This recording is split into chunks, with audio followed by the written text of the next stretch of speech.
తెలుగుదేశం పార్టీకి ఓటు వేశామని చెప్పడమే వారు చేసిన నేరమా? బర్మా కాలనీ దాడి కేసులో బాధితుల విషయమై మాజీ ఎమ్మెల్యే విష్ణుకుమార్ రాజు, నేను చట్టం పరంగా నైతికంగా ఎటువంటి తప్పు చేయలేదు. నిందితులపై కేసు పెట్టే క్రమంలో బాధితులకు కేజీహెచ్ మెడికల్ సర్టిఫికెట్లు అవసరం. కానీ కేజీహెచ్లో బాధితుల గోడు వినేవారు ఎవరు? వాస్తవాలు నిర్ధారించుకునే క్రమంలో ఘటనపై మరోసారి విచారణ జరిపించాలని పోలీస్ కమిషనర్కు విజ్ఞప్తి. స్టేషన్ బెయిల్ మంజూరు అనంతరం కంచరపాలెం పోలీస్ స్టేషన్ ఎదుట మీడియాతో మాట్లాడిన విష్ణుకుమార్ రాజు, నాకు ఊహ తెలిసినప్పటి నుంచి నేను రాజకీయంలో 10 సంవత్సరాల నుంచి ఉన్నాను. అప్పటి నుంచి కూడా ఇది ఒక వింతైన విచిత్రమైన పరిస్థితి.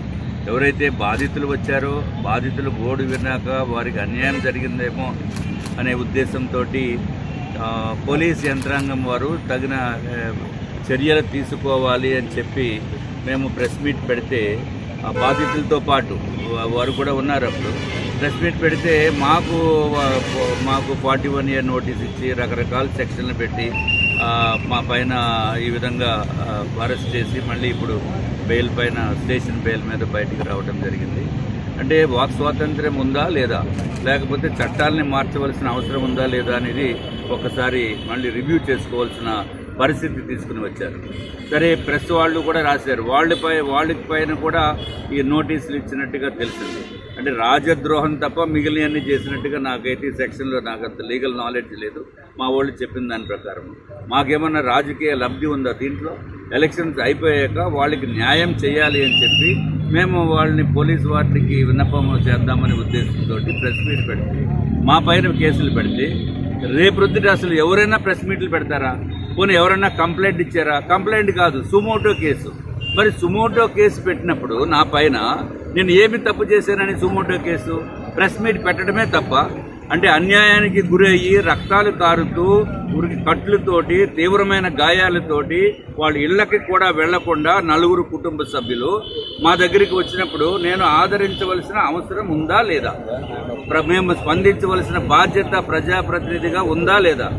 నేను ఈ కంటెస్టింగ్ క్యాండిడేట్గా ఉన్నాను, భారతీయ జనతా పార్టీ రాష్ట్ర ఉపాధ్యక్షుడిగా ఉన్నాను, అట్లాగే ఇదివరకు భారతీయ జనతా పార్టీ ఫ్లోర్ లీడర్గా పనిచేశాను. మాకు ఏ విధమైన దీంట్లో లబ్ధి గురించి మేమేమి చూడము. లేకపోతే ఎక్కడ ప్రశాంతతకి భంగం కలిగించాలనే ఉద్దేశంతో కూడా ఎప్పుడూ మా చరిత్రలో లేదు. ఎప్పుడు కూడా చట్టాన్ని గౌరవిస్తూ చట్టాన్ని ఏ విధంగా కూడా అతిక్రమణ చేయకుండా ఉండే నిబద్ధతతో కలిగిన వ్యక్తులం మేము. మరి సుమోటో కేసు పెట్టేసి నా పైన నోటీస్ ఇవ్వడం ఎంతవరకు సమంజసం?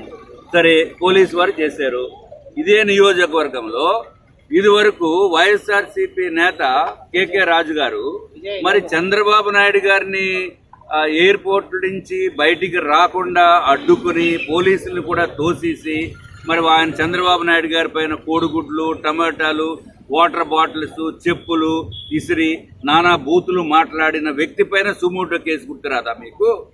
అట్లాగే పవన్ కళ్యాణ్ గారు జనవాణి కార్యక్రమాన్ని పెట్టినప్పుడు ఇక్కడ విశాఖపట్నంలో ఆయన నోవాటెల్ నుంచి ఇక్కడికి ఏదైతే కళ్యాణ మండపం ఉందో పోర్టు కళ్యాణవాణికి అక్కడికి రాకుండా అడ్డుకున్న వ్యక్తి ఎవరు? అప్పుడు మీరు సుమోటో కేసులు పెట్టరా పోలీసు వారు?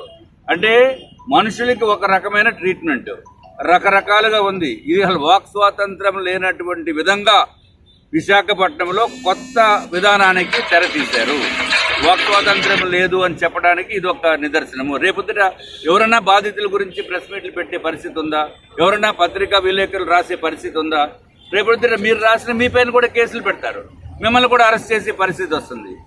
అరే, ఇది కరెక్ట్ కాదు. ఇది డెఫినెట్గా ఇది చర్చ లేపవలసిన అవసరం ఉంది. ఎవరైతే ఈ విధంగా ఏ విధంగా చర్యలు తీసుకున్నారనేది నాకే ఆశ్చర్యంగా ఉంది. నాకైతే నేను తెలుసుండి ఏ తప్పు చేయలేదు.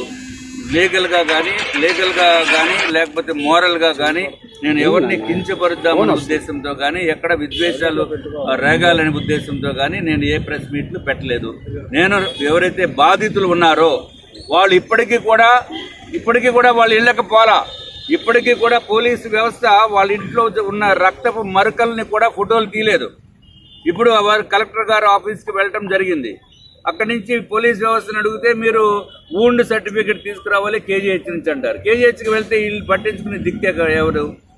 సో అత్యంత దారుణంగా ఉంది వ్యవస్థ అని చెప్పడానికి ఏమాత్రం సందేహం లేదు. మాత్రం ఉల్లంఘించలేదు. ఇది చాలా దారుణంగా ఉందండి. ఏ విధంగా అంటే ఇప్పుడు ఇందాక చెప్పాను ఎగ్జాంపుల్, చంద్రబాబు నాయుడు గారి విషయం చెప్పాను, పవన్ కళ్యాణ్ గారి విషయం చెప్పాను.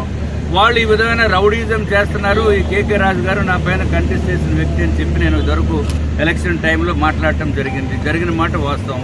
మరి రౌడీజం చేస్తున్నారు కాబట్టి రౌడీ అంటాను నేను. అప్పుడు వాళ్ళు కేసు పెడితే నన్ను తీసుకెళ్లి లోపల ఇస్తారు. అంటే కంటిన్యూస్ గా ఇంక నా పని 41A నోటీసులు అందుకోవటము, ఎవరో ఇద్దరు షూటీలను తీసుకోవటము, అంటే ఇది ఒక విచిత్రమైన వ్యవహారం కింద ఉంది. దాంట్లో నిజాయితీ ఉంది, వారు చెప్పింది కరెక్ట్ అని అనుకున్నప్పుడు కరెక్టా కాదా అనేది పోలీస్ యంత్రాంగం వెరిఫై చేయాలి. ఒకవేళ పొలిటికల్ మోటివ్స్ కాకుండా వ్యక్తిగతమైన కక్షలతోటి కూడా ఆ విధంగా చేస్తే 9 మంది ఇన్వాల్వ్, 6 10 మంది అని చెప్తున్నారు అన్నప్పుడు మరి 4 రక్తాలు వచ్చేసినట్టు బాధేస్తే ఒకళ్ళని అరెస్ట్ చేయడం ఏంటి? మిగిలిన వాళ్ళని ఎందుకు అరెస్ట్ చేయలేదు? అంటే మిగిలిన వాళ్ళ పైన కేసు పెట్టవలసిన అవసరం లేదా?